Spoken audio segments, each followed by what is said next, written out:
Oh, hello, Tan.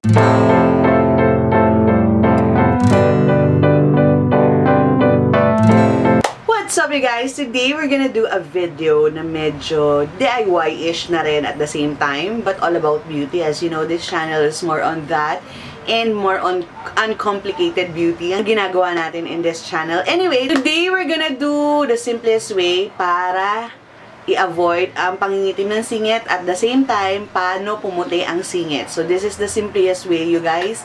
Actually, nagawa ko na tong video na to past before. Medyo pabebe pa ako noon, but we're gonna remake it today and make it a little more simpler. And also, you guys, almost lahat ng gagamitin kong products dito or may DIY din dito, very attainable sila. Hindi sila mahirap hanapin, hindi sila mahirap gawin. Marami talagang kababaihan ang namumblema sa singit kasi maitim, hindi makapag-shorts, hindi makapag-bathing suit kasi maitim yung singit. So today, I will help you. Sana makatulong tong video na to kasi ito nakatulong talaga sa akin and I hope na makatulong din sa inyo. Guys, ako personally, I have tried a lot of products na pampaputi daw ng singit. Pero for me personally, marami na rin ako review dito ng mga products na yon, and for me personally, hindi sila ganun ka-effective. Itong i-discuss ko sa inyo, mas effective sila compared to those products na nireview ko before or yung mga ginamit ko before. Though medyo mas maraming product, pero effective naman talaga compared to those products na nagamit ko na way before. And also, you guys, ang pangingitim ng singit, maraming factor kung bakit nangingitim yung singit natin. During pregnancy or after pregnancy, yung pagtaba at pagpayat natin, nakukuha din natin yan. Yung mga garments na ginagamit natin, nakakaitim din.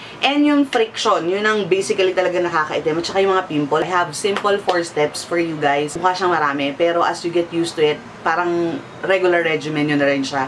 And also, lahat ng i-discuss ko, parang regimen nyo lang. Yung 4 na steps na yun are, number 1 is use a moisturizing soap or a whitening soap. Number 2 is to exfoliate 3 times a week. Number 3 is to have a cream to whiten it. And number 4 is to wear something to prevent friction. Yun ang 4 simple steps to whiten our inner thighs, you guys. Unahin na natin yung step number 1. Yung use a moisturizing soap or a whitening soap.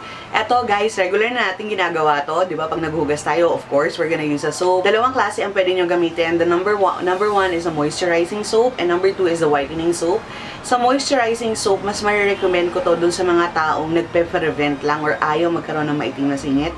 But, dun sa mga maitiman singit at nagpapaputi, pwede nyo rin i-take tong soap na to. However, mas pwede sa inyo or okay or recommended sa inyo are whitening soap. Like Kojic soap. At Kojic soap talaga, it's very exfoliant. Medyo may pagbabakba kayong mararanasan dito. Which is very effective in terms of pagpapaputi. However, dun sa mga maitiman singit at mag-moisturizing soap, kung meron na kayong ginagamit na sabon currently na moisturizing, gamitin nyo on that area para lumambot yung dead skin cell. Yung dead skin cell, yung on top of your skin, andun kasi yung peklat and all that, yun, palalambutin ng moisturizing soap para pag nag-exfoliant kayo, madali siyang tanggalin. Yung Kojic soap naman, may peeling siya. Ibig sabihin talagang aalisin niya ng mabilis yung on top of your skin, yung may mga peklat or pangingitim, para pag nag-exfoliant kayo, mas mabilis siyang mawala. So, ganun lang yun basically.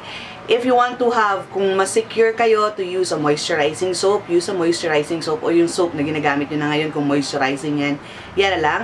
And Kojic soap, to peel naman, or kung meron na kayong whitening soap na ginagamit ngayon, gamitin nyo rin yan on that area. And also, importante rin nyo guys, na 2 beses kayong magsabon. 2 to 3 times kayong magsabon para mas effective siya. And reminder you guys, iwasan nyo ang bujay area using a Kojic soap kung gagamit kayo ng Kojic soap or pampaputi. That area is very sensitive. Na konting dampi lang ng Kojic soap, medyo mahapdi yan you guys. So, avoid nyo yung vagina area, okay? Okay, number 2 is exfoliate 2 times a week.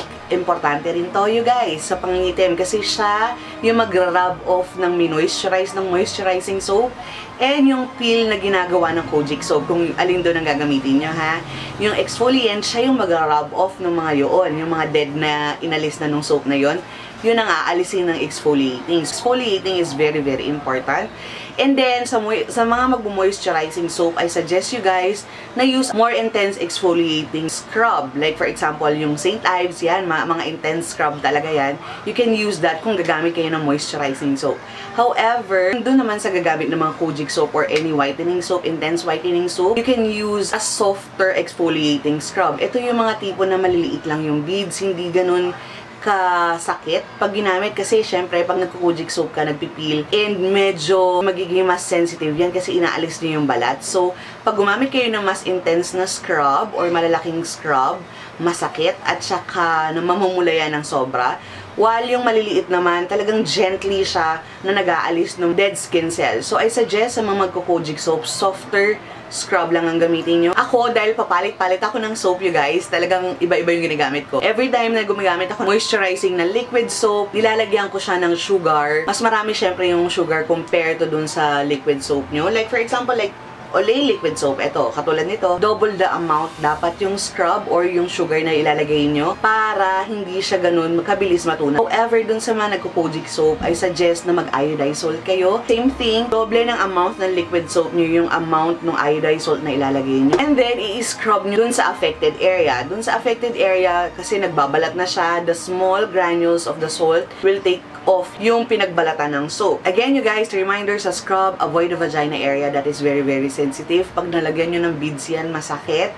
So, beware of that. And also, huwag kayong mag-i-scrub ng ganito, ha? Mag-i-scrub kayo ng dahan-dahan para talagang every parts mawala ng first layer of skin or yung i-exfoliant o yung na-exfoliant ng sabon para dahan-dahan siyang mawala. Dahan-dahan lang. Take your time in exfoliating. And you have to do this 3 times a week, you guys. Pwedeng gabi, pwedeng umaga, whatever you prefer, okay lang yan. Basta 3 times a week nyo siyang gagawin. Number 3 is use a whitening cream. Okay, before that, you guys, bago kayo mag-cream or bago kayo maglagay ng pampaputi cream sa singit nyo, use a deep cleaner. Ito, like this one. This one is the Canon Classic White Facial Deep Cleaner. This will clean up para mas ma-absorb nung kutis natin yung cream na ipapatong natin para malinis na malinis. At ma-absorb talaga nung kutis yung cream, whitening cream na ilalagay natin later on. So, skip na natin to. And then, yung whitening cream, you can use whatever you're using now. Kung kayo ngayon, gumagamit kayo ng whitening cream, at sa tingin nyo, very, very effective yung whitening cream, yun na lang gamitin nyo. You don't have to buy another product to use. But, kung naghahanap kayo ng more intense, dalawang masasuggest ko. This one is the Lily's Touch Miracle Cream. And this one is the Gluta-C Kojic Plus 4 times whitening. Itong dalawa, super intense sila sa pagpapaputi. So, I suggest these two. However, kung meron na kayong ginagamit, you can use that one. Kung trusted yun na yan, go ahead. Para hindi na kayo mag-spend ng additional bucks or money. Just a reminder again, yung pagsasabon at saka itong cream at saka yung cleanser nyo, gawin nyo sa umaga at sa gabi, ha. Pagtiisan nyo na. Like, kung hindi natamad na kayong maligo sa gabi, i-wash nyo lang yung area yon, yung singit nyo, ng sabon, and then cleanser, and then cream. Gawin nyo siya sa umaga at sa gabi para doble yung effect niya. So, a whitening cream, you guys, sila yung talagang makakatulong sa inyo sa pagpapaputi at pag-alis nung pangitim ng area yan. Yung area kasi yan, as sensitive yan ng mukha natin. So, talagang, eto talaga ma-recommend ko. Yung iba, nagre-recommend sila ng lotion. Ako kasi, personally, hindi ako naniniwala sa effect ng lotion. Wala pa kasi ganun kagandang whitening lotion in the market. More on moisturizing and all that. But, for whitening, walang ganun ka-intense. So, ako talaga masasuggest ko sa inyo, etong mga cream sa face, kasi sila mas intense sila. Kung napapansin nyo, kahit mag-lotion, sabay na sabay kayo na mag-lotion, at saka mag-whitening cream, kahit whitening lotion yung gamitin nyo, mas mabilis talaga pumuti ang kutis natin sa muka. Ganun din yung singit natin kasi parehas lang sila ng level of sensitivity, kaya mas mabilis silang puputi kung gagamit kayo ng cream. So, a cream is a must. Do it day and night para mas effective sila, and yun lang for the third step. Number 4 and final step, you guys, wear a cycling shorts. Sa mukha natin, di ba, pag nagki-cream tayo, ganyan, nag-SPF pa tayo to protect it from the sun, yung kutis natin sa mukha at sa katawan. Sa singit naman, yun ang magsaserve na SPF. Kasi haharangan niya yung friction. Use a cycling soft cottony shorts na pwede nyo gamitin kung magpapantalon kayo or mag-skirt kayo. Lagi dapat may cycling or cottony shorts para masil niya, yung hindi maaalis. Kasi pag nag-friction kayo, maaalis yung produkto. At the same time, mangingitim din lalo yung singit nyo kasi nga may friction.